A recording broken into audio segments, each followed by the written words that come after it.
Padre e professor Elias, diante das pesquisas que o senhor vem realizando já no diálogo interreligioso, por que debater esse tema hoje? Tem uma questão pontual para debater esse tema na atualidade ou é um tema atemporal?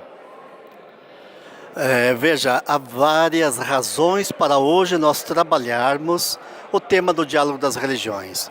Uma primeira, a partir do ponto de vista da sociedade, que é cada vez mais plural. A cultura é plural, o modo de ser diferente, que implica num exercício para o encontro, o diálogo e a convivência. Mas temos também razões teológicas para dialogar com as diferentes formas de crer. O modo de ser cristão não é afirmado negando o valor de outros modos de crer.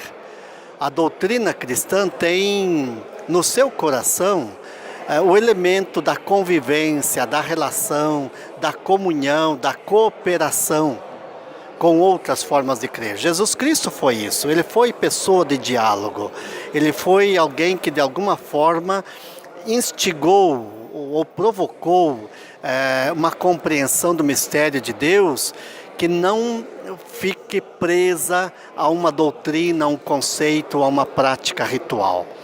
Então, o próprio ser cristão é já uma exigência de diálogo, ou um caminho para o diálogo. Esse é um elemento importante. Um segundo elemento importante é, de fato, compreender que no horizonte da graça de Deus, todas as pessoas são destinatárias do projeto que ele tem para a humanidade, né? E isso naturalmente inclui então aquelas tradições religiosas às quais as pessoas pertencem, de tal modo que nós não podemos prender a ação da graça numa doutrina ou numa tradição religiosa apenas, né? E finalmente entendendo que o diálogo é hoje não uma estratégia da missão, é também conteúdo da missão. Diálogo é método e conteúdo da missão. Nós percebemos que existe ainda uma resistência muito grande, talvez entre as pessoas mais leigas, que têm familiares, né, com a vivência de diferentes religiões, vizinhos, por exemplo, que às vezes até nem se falam por causa de uma questão religiosa. Quais são os passos que o senhor acredita que essas pessoas podem dar para fazer essa aproximação? Que tipo de diálogo? O primeiro passo é a humildade. Cada um tem que ter a consciência de que não conhece a totalidade do mistério da fé, ou muito menos a totalidade de Deus, né? E cada um precisa ter a consciência de que não é o mais perfeito aos olhos de Deus. Então, a humildade, primeiro dado fundamental. Um segundo é uma questão, inclusive, jurídica, ou seja, o reconhecimento da liberdade de fé, a liberdade religiosa, a liberdade do ato de crer.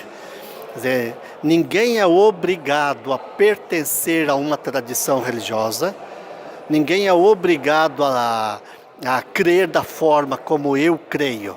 Então, há inclusive um dispositivo legal da própria Constituição brasileira que afirma a liberdade religiosa no Brasil, né? E, enfim, há muitos caminhos, né, para que possamos aprender a dialogar. Eu falo da humildade, eu falo do dispositivo constitucional, inclusive, mas eu quero afirmar ainda que a falta da capacidade de diálogo não saber conviver, é consequência de um não saber conviver no mundo plural no qual nós estamos hoje, né? Vivemos num contexto plural no qual o diálogo é uma condição fundamental para a convivência pacífica.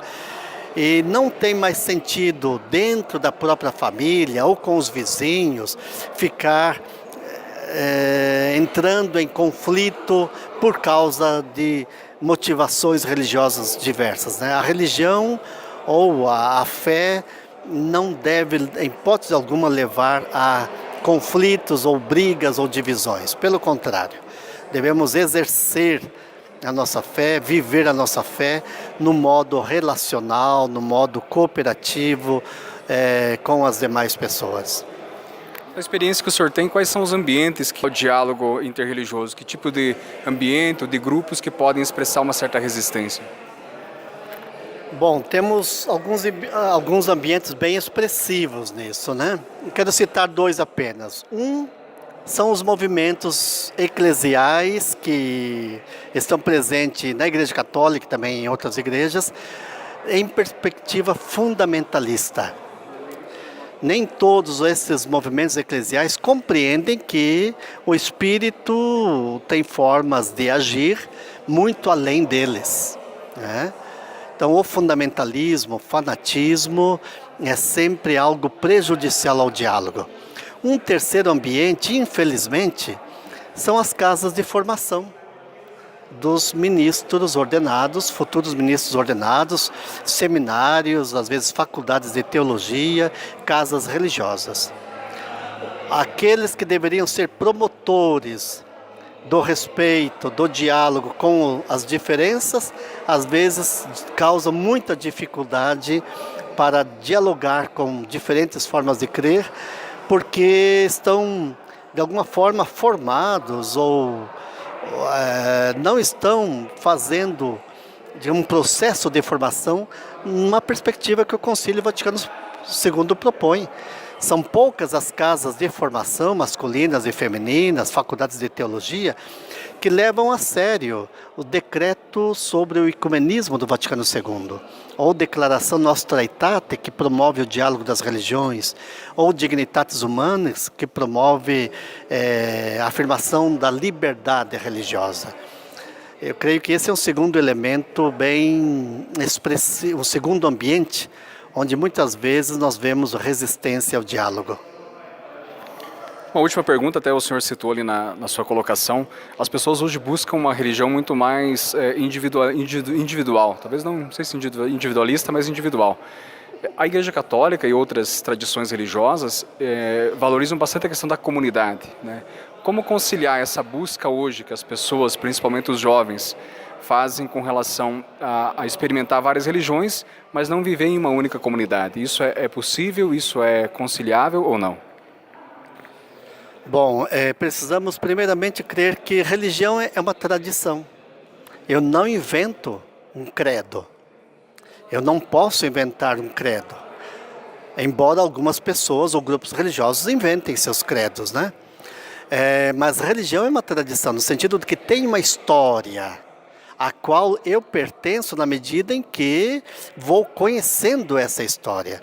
Segundo elemento, religião implica em fidelidade, então. Fidelidade a um conteúdo de fé que eu recebi e não estou criando.